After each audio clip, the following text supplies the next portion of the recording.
একজন মানুষের মহত্ব নির্ভর করে তার চিন্তার উপর। এটা কোনো নতুন কথা নয়, এটা এক অনন্ত সত্য। Elon Musk, Steve jobs, Jeff Bezos, বিশ্বের প্রতিটি সফল মানুষের জীবনই এই সত্যটাকে আবার প্রমাণ করেছে। নেপোলিয়ন হিল বলেছিলেন, আপনি যা ভাবেন আপনি তাই হয়ে ওঠেন। কিন্তু প্রশ্ন হলো, যদি এই কথাটা এতটাই সত্য হয়, তাহলে এত মানুষ কেন সফল হতে পারে না? তারা কি তাদের ভবিষ্যৎ নিয়ে ভাবে না? তারা কি তাদের ভেতরে লুকিয়ে থাকা শক্তিটা দেখতে পায় না? আজকের গল্প আপনাকে সেই উত্তর জানাবে। একটা ব্যস্ত রেল স্টেশন, মানুষের ভিড়, ট্রেনের শব্দ, দৌড়দৌড়ি। সেই স্টেশনের এক কোণে থাকত একজন ভিখারি। প্রতিদিনের মতোই সে যাত্রীদের কাছে হাত বাড়িয়ে কিছু টাকা চাইত। এটাই ছিল তার জীবন। একদিন সে দেখল প্ল্যাটফর্মে একজন ধনী ব্যবসায়ী নেমেছে। চমৎকার স্যুট, শক্তিশালী উপস্থিতি, আত্মবিশ্বাসী হাঁটা। ভিখারি মনে মনে ভাবল, এই মানুষটা খুব ধনী, এটাই সুযোগ, আজ নিশ্চয়ই ভালো টাকা পাবো। সে এগিয়ে গেল, হাত বাড়ালো, কিন্তু ব্যবসায়ীর প্রতিক্রিয়া তার জীবন বদলে দিল। ব্যবসায়ী তাকে টাকা দিলেন না, বরং জিজ্ঞাসা করলেন, তুমি সবসময় শুধু নাও, কখনো কিছু দিয়েছ? ভিখারি থমকে গেল। এই প্রশ্ন সে কখনো শোনেনি। সে কাপা গলায় বলল, স্যার, আমি ভিখারি, আমি তো শুধু চাই, আমি দেব কি? ব্যবসায়ী হালকা হাসলেন আর বললেন, যদি তুমি বিশ্বাস করো যে তোমার দেবার মতো কিছু নেই, তাহলে তোমার চাওয়ারও অধিকার নেই। আমি ব্যবসায়ী, আমি বিনিময়ে বিশ্বাস করি। তুমি কিছু দাও, আমি কিছু দেব। এই বলে তিনি ট্রেনে উঠে চলে গেলেন। ভিখারি দাঁড়িয়ে রইল স্তব্ধ হয়ে। জীবনে প্রথম কেউ তাকে এমন সত্য কথা বলল। সে রাতটা সে ঘুমোতে পারল না। মাথায় একটি কথাই ঘুরছিল, পেতে চাইলে আগে দিতে হয়। দুদিন ধরে সে কাউকে কিছু চাইল না। সে শুধু চিন্তা করল, আমি কি দিতে পারি? তৃতীয় দিনে তার চোখে পড়ল রেল লাইনের পাশে ফুটে থাকা বুনো ফুল, রঙিন, নরম, সুন্দর।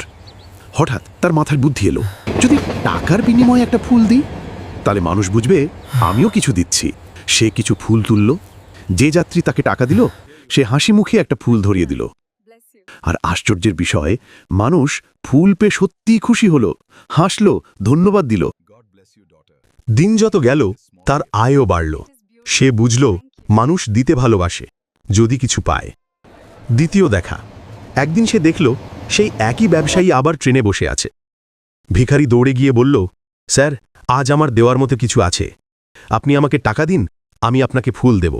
ব্যবসায়ী হেসে টাকা দিলেন, ফুল নিলেন আর বললেন, আজ তুমি ভিখারি নও, আজ তুমি একজন ব্যবসায়ী।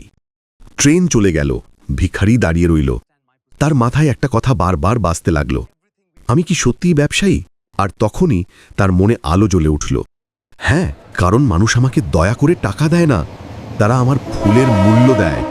সে সিদ্ধান্ত নিল, আজ থেকে সে ভিখারি নয়, আজ থেকে সে একজন ফুল ব্যবসায়ী।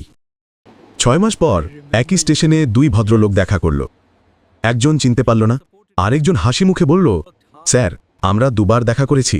একবার যখন আপনি আমাকে টাকা দেননি, আরেকবার যখন আপনি আমার কাছ থেকে ফুল কিনেছিলেন। ব্যবসায়ী বিস্মিত, তুমি সেই ভিখারি? লোকটি হাসল, হ্যাঁ স্যার, কিন্তু আজ আর আমি ভিখারি নই, আমি বড় ফুলের ব্যবসা চালাই, আজ আরও বড় কাজের জন্য বের হয়েছি। ব্যবসায়ী অবাক হয়ে জিজ্ঞাসা করলেন, এ তো পরিবর্তন কিভাবে? ফুল ব্যবসায়ী শান্ত গলায় বলল, আপনি আমাকে শিখিয়েছিলেন পেতে চাইলে আগে দিতে হয়। সেই দিন আমি বুঝলাম আমি কখনো ভিখারি ছিলাম না, আমি সবসময়ই ব্যবসায়ী ছিলাম, শুধু নিজেই তা বুঝিনি। দুজন হাত মেলালো, এবার সমান মর্যাদায়।